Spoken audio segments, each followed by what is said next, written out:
सो कैसे हैं आप लोग? Hello guys, welcome back.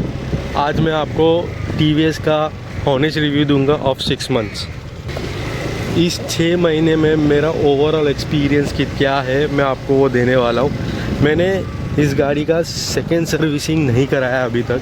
ये अभी मेरी गाड़ी 3700 किलोमीटर के ऊपर चल गई है और सेकेंड सर्विस अभी भी पेंडिंग है। मैंने 700 किलोमीटर में पहली सर्विसिंग कराई थी, उसके बाद से मैंने इस गाड़ी का अभी तक सर्विसिंग नहीं कराया। मैंने जो मेजर इश्यूज़ थे ना उसमें ध्यान दिया थोड़ा, और वो अपने साइड से बोलते ना जुगाड़ करके या काम करा के कहीं और से किधर से रिजॉल्व करने का ट्राई किया। वो क्या क्या है मैं अभी इस वीडियो में आपको बताता हूँ। पूरा देखना और एंड तक देखना, और मुझे लाइक शेयर सब्सक्राइब करना मुझे, और कमेंट में बताना आपका फीडबैक क्या है, आपने क्या एनालाइज किया आपके स्कूटी में।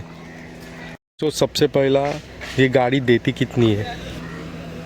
सो फ्रैंकली बोलूँ तो एग्जैक्ट कैलकुलेशन मुझे नहीं समझ में आया कितना क्या दे रही है, मगर हाँ 45-50 के मिनिमम ये बैलेंस का एवरेज दे रही है गाड़ी। इसमें कोई प्रॉब्लम नहीं है। 45-50 तो आराम से ये गाड़ी निकाल के दे देगी आपको। दूसरा, अगर आप बोलते हो कि इसका पिकअप कैसा है, तो पिकअप एवरेज है। अगर आपने जुपिटर 125 चलाया है ना, तो आपको 110 सीसी का जुपिटर है ना, इतना खास नहीं लगेगा। उसका पिकअप बहुत ज़बरदस्त है। एक्टिवा 125 से भी अच्छा क्या पिकअप उसका है। एक्टिवा 125 चलाया, एक्सेस 125 चलाया, रेज 125, यामा का जो रेज आता है वो 125 चलाया, ये 125 चलाया, मगर इसका जो पिकअप है 125 सीसी में वो काफ़ी अच्छा है। काफ़ी मेरे को इम्प्रेसिव लगा। फास्ट पिकअप है, क्विक रिस्पॉन्स देता है। ऐसा नहीं है कि स्कूटी जैसा पिकअप लेना चाहिए धीरे धीरे, वो वाला धीरे या लेवल वाला, वैसा कुछ नहीं है। अच्छा पिकअप मार के देता है। सोचोगे इसके इंजन नॉइज़ का, तो भाई इसमें बहुत इंजन नॉइज़ है। आप जैसे ही इसको एक्सीलरेट करोगे, जैसे इसका पिकअप के लिए आप रेस दोगे ना, तो ये गाड़ी दबा के इंजन का नॉइज़ देगा। ऐसा फील होगा कि हम गाड़ी को ज़बरदस्ती खींच रहे। ऐसा नहीं लगेगा कि हाँ गाड़ी में पावर जनरेट हो रहा है और वो खींच के जा रहा है। एक फील होता है ना, वो फील नहीं आता है पावर जनरेट का। मगर आप अगर फैमिली वाले, आप सोच रहे हो नहीं मेरे को आराम से पिकअप लेके ही चलना है, तुरंत मतलब फास्ट ओवरटेक नहीं करना है, तो आप ये चला सकते, क्योंकि इसका पिकअप है ना स्मूथ है। ऑन स्पॉट हाई लेवल का मतलब पावर डालता नहीं है तुरंत, जैसा 125 सीसी के इसमें आ गया, या यामा के कोई गाड़ी, सारे गाड़ी इसमें आ गए, तो ये वो चीज़ में नहीं है। इसमें काम करना पड़ेगा, TVS को काफ़ी अच्छे से काम करना पड़ेगा, क्योंकि वो पिकअप, वो पावर ये 110 सीसी नहीं दे पाता। अब मैं जब कमेंट पढ़ रहा था इसके पहले, मैंने जब वीडियो बनाया था, तब लोग बोल रहे थे कि ये जो E20 इथेनॉल आया है, नया इंजन आया है, जिसके कारण ये इसका पिकअप का इशू है। तो मेरा उन सब से एक क्वेश्चन है कि E20 का जो है BS6 जो है, ये चीज़ तो 125 सीसी में भी आया है, तो उसमें वो चीज़ क्यों नहीं है? सीसी बड़ा है इसलिए आप बोल रहे हो, या फिर इसका सीसी कम है इसलिए आप सोच रहे हो? तो वो चीज़ अगर आपको पता है तो आप प्लीज़ बताओ, क्योंकि मेरे को इसका कोई लॉजिक समझ में नहीं है कि सिर्फ BS6 इंजन है इसलिए इसमें आवाज़ ज़्यादा है, और मगर BS6 इंजन 125 सीसी का है तो उसमें आवाज़ इतना ज़्यादा नहीं है। तो वो आप मुझे बताना, मैं आप पे छोड़ता हूँ। आप मुझे कमेंट सेक्शन में बताओ कि रीज़न क्या है। इसके नाइट थ्रो की बात करें, जो हेडलैम्प का फोकस है वो डिसेंट है। आप हाईवे पे चलाएंगे, या मोस्टली स्कूटी हाईवे पे नहीं होता है, लोकल्स के लिए होता है, तो वो डिसेंट है। मगर अगर आप एंथुसियास्ट है कि आपको गाड़ी लेके कहीं लंबा जाना है, जैसे यंगस्टर्स होते हैं जो स्कूटी लेके लंबा जाने का सोचते हैं, मैं खुद भी गया हूँ, लोनावाला गया हूँ, माथेरन गया हूँ, बहुत जगह गया हूँ, तो उस टाइम पे ना ये लाइट काम का नहीं, आपको इसका फोकस आपको बिल्कुल नहीं जमेगा। या रात तक या रात के पहले आपको पार्किंग करना पड़ेगा, या तो आपको इसमें सपोर्टिव लाइट अलग से लगवाना पड़ेगा ताकि आपको रास्ते में विजिबिलिटी क्लियर मिले। अब मैंने ना कुछ चीज़ इसमें ना ऑब्ज़र्व किए जो मैं आपके साथ शेयर करना चाहता हूँ, मेरे लिए इम्पोर्टेंट है। जैसे कि मैंने इधर है ना ये फ्लोर मैट लगाया नहीं है, तो आप देखोगे ना तो ये जगह पे पूरा कचरा जम गया है और ये निकलेगा नहीं। मेरे को निकालना रहेगा तो ये सारे ये खोलना पड़ेगा तभी निकलेगा, नहीं तो ये निकलेगा नहीं। तो अगर आप ले रहे तो फ्लोर मैट लगा के लीजिए, नहीं तो फिर और कोई ऑप्शन दीजिए ताकि ये पोर्शन है ना ढके रहे, क्योंकि अभी नया है तो ये ठीक है, पर पुराना होएगा ना तो ये ख़राब कर देगा आपकी गाड़ी को। मैंने एक और चीज़ ऑब्ज़र्व किया है, ये शायद आपने जिसके पास भी 125 सीसी है या टीवीएस की कोई भी गाड़ी है जिसमें ये फॉलो मी का हेडलैम्प फंक्शन दिया हुआ है, इसमें ना माल फंक्शन हो जाता है बीच बीच में। वो आपने देखा है या नोट किया है क्या मेरे को पता नहीं, मगर मैंने नोट किया है। कभी कभी ऐसा हो जाता है कि गाड़ी साइड स्टैंड में लगा है ना, बंद हो जाएगा और लाइट भी बंद हो जाएगा, मगर जैसे ही आपने एक इधर से मेन इंजन का ये बंद किया ना, ये लाइट चालू हो जाएगा। और ये लाइट चालू हुआ ना, ये बंद नहीं होता है, ये चालू ही रह जाएगा, माल फंक्शन होता है, पता नहीं क्यों। मेरे को ऐसा पहले लगा था कि चूहा काटने से हुआ है, मगर नहीं, चूहा काटने से ये नहीं हुआ था, वो सिस्टम में कुछ प्रॉब्लम आया था, पता नहीं क्या हुआ था, खुद ब खुद ठीक हो गया, मगर ये हुआ है।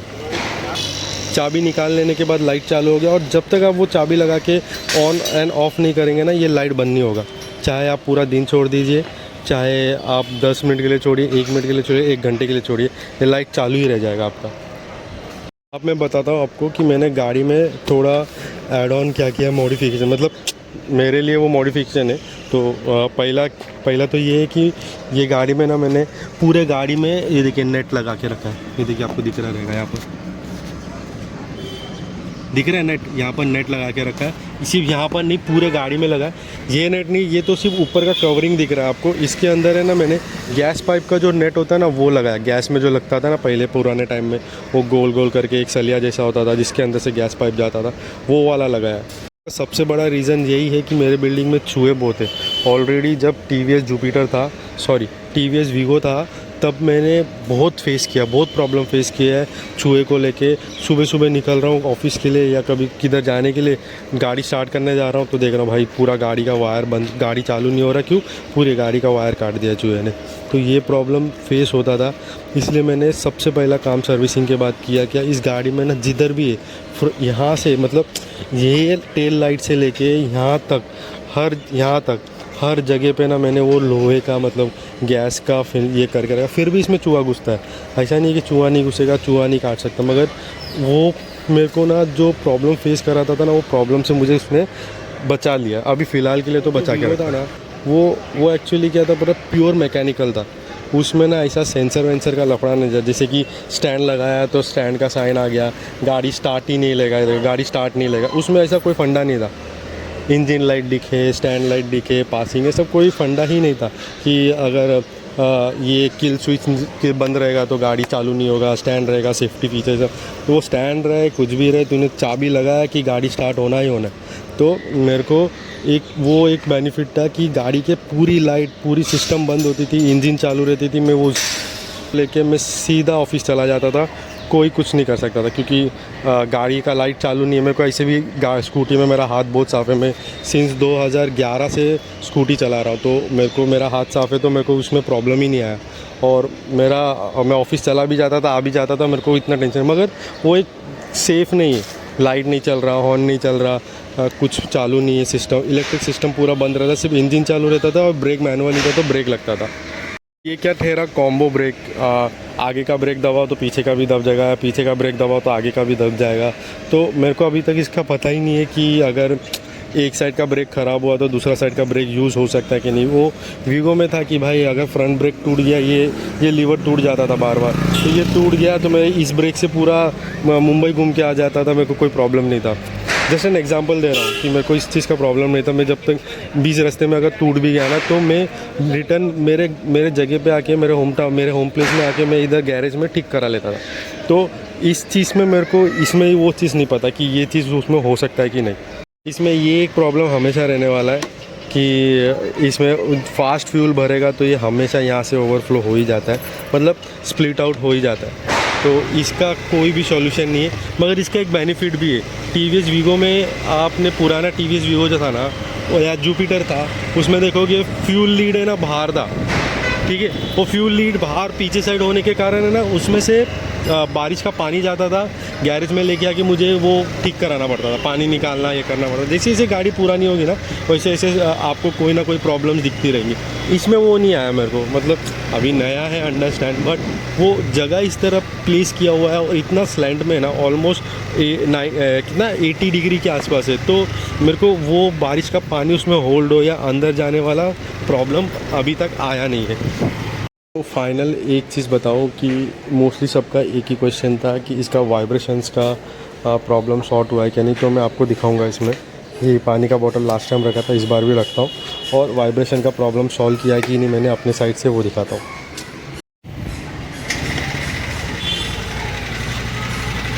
देख लो भाई, वाइब्रेशन का प्रॉब्लम, पानी दिख रहा है क्या? पहले जितना नहीं है।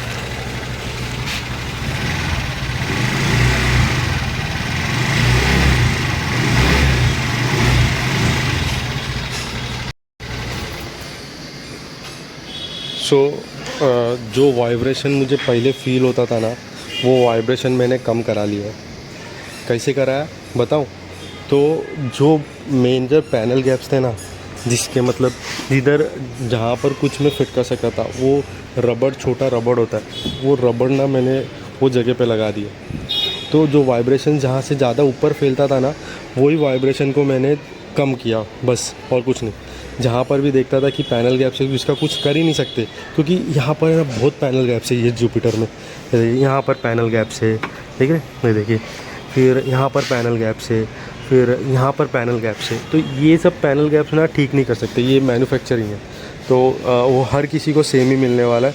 तो मैंने क्या किया, जहाँ पर मैंने एनालाइज़ किया ना कि जहाँ से वाइब्रेशन आ रहा है, इस जगह पे मैं वो कैप, रबड़ कैप बिठा सकता हूँ, तो मैंने उधर बिठा दिया, और लकीली वो बैठ भी गया और वो फिक्स भी हुआ। तो मैं आपको बोलूँगा कि 100% नहीं हुआ, मगर हाँ 50%, थोड़ा 40-50% रिड्यूसिंग है, वो है। अभी मैंने तक इसको सेकेंड सर्विस में लेके नहीं गया हूँ, मैं लेके जाने वाला हूँ।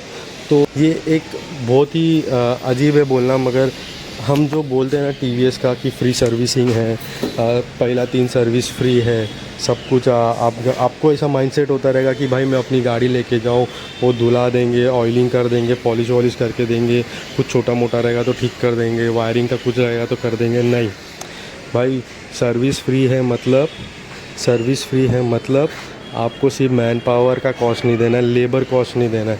अगर वो ग्रीस लगाता है तो उसका भी पैसा लेगा, अगर वो वायर कट हुआ है, वो वायर चेंज करता है, उसका भी पैसा लेगा, अगर कहीं भी आपको उसने WD-40 भी मारा या कुछ भी स्प्रे मारा, वो सब का वो पैसा जोड़ेगा। तो अगर आप सोच रहे हैं कि सर्विसिंग फ्री में, जो हम लोग इधर बोलते कि हाँ भाई सर्विसिंग में दे दिया तो उसने सब कुछ मार दिया, ग्रीस व्रीस मार दिया 700 रुपये में, 800 रुपये में, वैसा नहीं होगा। तो इसलिए मैं अभी फ़िलहाल गया नहीं हूँ, मैंने ये अपने साइड से अरेंजमेंट करा लिया है, तो मेरा चल रहा है, और मेरा हेवी रनिंग अभी तक हुआ नहीं है, जिसके कारण मुझे उधर जाना नहीं पड़ा। हाँ, मगर मोस्टली मैं नेक्स्ट मंथ ये जाऊँगा, और जाऊँगा तो आपको बताऊँगा कि मेरे को सर्विस सेंटर में ख़र्चा कितना दिया उन लोग ने। कुछ भविष्यवाणी वाला आप खर्चा अगर मुझसे पूछते हो कि मैं अभी जाऊंगा तो मेरे पे क्या खर्चा बैठेगा, तो सबसे पहला मेरे को फिक्स है कि इन लोग मेरे को इंजन ऑयल चेंज करने बोलेंगे, क्योंकि मेरा 3000 के ऊपर चल चुका है। तो उन लोग बोल सकते कि मुझे टीवीएस का इंजन ऑयल ही लेना है, क्योंकि भाई उन लोग बोलेंगे इंश्योरेंस क्लेम, फिर वगैरह वगैरह, वो आप पे छोड़ता हूँ मैं भाई, कि आपको क्या सही लगता है कि भाई टीवीएस का ही इंजन ऑयल डालना चाहिए, और भी सिंथेटिक इंजन ऑयल आता है जो आप डाल सकते हो। प्राइस कंपेयर कर लेना आप मार्केट में, तो आपको पता चल जाएगा कौन सा इंजन ऑयल अच्छा है, कौन सा इंजन ऑयल सस्ता है, कौन सा ज़्यादा वैल्यू फॉर मनी है, कौन सा इंजन के लिए अच्छा है, तो उस हिसाब से आप ये गाड़ी में डाल सकते हो। तो मैं वो आप पे छोड़ता हूँ। दूसरा खर्चा दिखाएंगे ग्रीसिंग का, फिर वो ड्रम घिसने का, तो वो सब का खर्चा वो जोड़ेंगे। मोटा मोटी अगर सर्विस फ्री बोलूँ तो मेरे को फ्री सर्विस में मेरे को 1200 से 1500 के ऊपर का खर्चा उन लोग दिखाने वाले। अगर आप मुझे इस गाड़ी में क्या चेंजेस होना चाहिए वो पूछेंगे, तो मैं सबसे पहले बोलूँगा कि इसकी क्वालिटी का चेंजेस कंपनी को पहला लाना चाहिए। सबसे पहला क्वालिटी चेंजेस करना चाहिए, वाइब्रेशन इशू को सॉर्ट करना चाहिए कि किस तरह से ये वाइब्रेशन को कम कर सकते हैं। कितना वाइब्रेशन को कम करेंगे उतना ही अच्छा है। फिटिंग एंड फिनिश का भी मैं बोलूँगा काफ़ी करना, ये जो है हाथ से खुल जाएगा, अगर किसी का लगा तो फट से खुल जाता है, फिर वो गैरेज में जाके इसको टाइट कराना पड़ता है। तो फिटिंग फिनिश में भी काफ़ी इसका प्रॉब्लम है। गाड़ी के पिकअप में कुछ कर सके तो काफ़ी अच्छा होगा। वो ऐसा लगता है कि ज़बरदस्ती रेस दे रहे और गाड़ी को फोर्सफुली धक्का दे रहे, तो वो नहीं चाहिए। थोड़ा पावर बढ़ा दे तो काफ़ी अच्छा लगेगा। ये ऐसे भी अच्छी गाड़ी है मगर थोड़ा फन टू ड्राइव हो जाएगा इसके पिकअप के कारण, तो वो एक हो गया तो अच्छा रहेगा। लास्ट मुझे लगता है कि इसका इंजन नॉइस, वो इंजन नॉइस अगर कुछ तरीका है आपको, आप लोग के पास, तो वो कम करा दीजिए। मैं टी वाले को बोल रहा हूँ, इंजन में बहुत नॉइस है इसके, अगर वो इंजन नॉइस रिड्यूस कर सकते हो तो काफ़ी अच्छा है। वो पता नहीं क्यों मगर मेरे को लगता नहीं है कि इतना इंजन नॉइस होने से काफ़ी ऑड लगता है जब एक्सीलेट करते हैं और इंजन नॉइस होता है मगर गाड़ी आगे नहीं बढ़ती, तो फील होता है कि यार क्या कर रहा हूँ। तो ये कुछ पॉइंट से मेरे को लगता है कि चीज़ें सही होनी चाहिए टी की तरफ से, ताकि ये हो। को बड़ी चीज़ बताता हूँ भाई, ये देखो ये काफ़ी ख़राब है। ये देखो भाई फिनिशिंग, ये खुल जाता है, देखो बताता हूँ, ये देख रहे हो एकदम बेकार क्वालिटी का है ये, मतलब हाथ में आ जाता है चीज़ें, तो ये एक अच्छा नहीं है। ये अगर लॉक, मैंने टी वी एस वीगो चलाया, उसका कभी ऐसा हुआ नहीं, उसका लॉक सेट का आधा यहाँ से टूट गया था मगर आज तक वो हिलता नहीं है। पता नहीं ये नया होके भी इतना हिलता क्यों है, तो क्या बिल्ड क्वालिटी क्या दिया समझ में नहीं आता कभी कभी। सो मेरे तरफ से फ़िलहाल इतना ही था। सो अगर आपको कुछ पॉइंट्स आपके साइड से ऐड करना है, बताना है, तो प्लीज़ कमेंट सेक्शन में बताइए। कुछ आपको लगता है कि नहीं मैं मिस कर दिया कोई पॉइंट, वो बताइए, इसका प्लस पॉइंट बताइए, आपका एक्सपीरियंस बताइए कि गाड़ी चला के आपको कैसा फ़ील हो रहा है, आपका क्या लगता है कि गाड़ी लेना चाहिए कि नहीं। मुझे ऐसा लगता है कि इसमें थोड़ा अपडेट होना चाहिए, बाकी गाड़ी बहुत अच्छा है।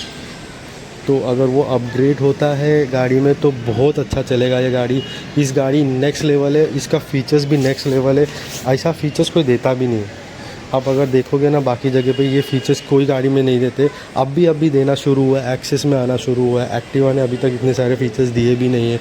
तो आप पे छोड़ता हूँ मैं कि आपका डिसीज़न क्या है। फ़िलहाल अगर आपको मेरा वीडियो अच्छा लगा तो लाइक शेयर एंड सब्सक्राइब कीजिए, और प्लीज़ कमेंट करके मुझे बताएं कि क्या मिस आउट हुआ मुझसे, या क्या आपके साथ एक्सपीरियंस, आपने क्या फ़ील किया, क्या आपका एक्सपीरियंस रहा इस गाड़ी के साथ। आप प्लीज़ मुझे अपने कमेंट सेक्शन में डाल के बताइए, और कुछ इसके रिलेटेड और कुछ वीडियो बनाना है तो प्लीज़ मुझे बताएं, मैं वैसा ट्राई करूँगा बनाने का।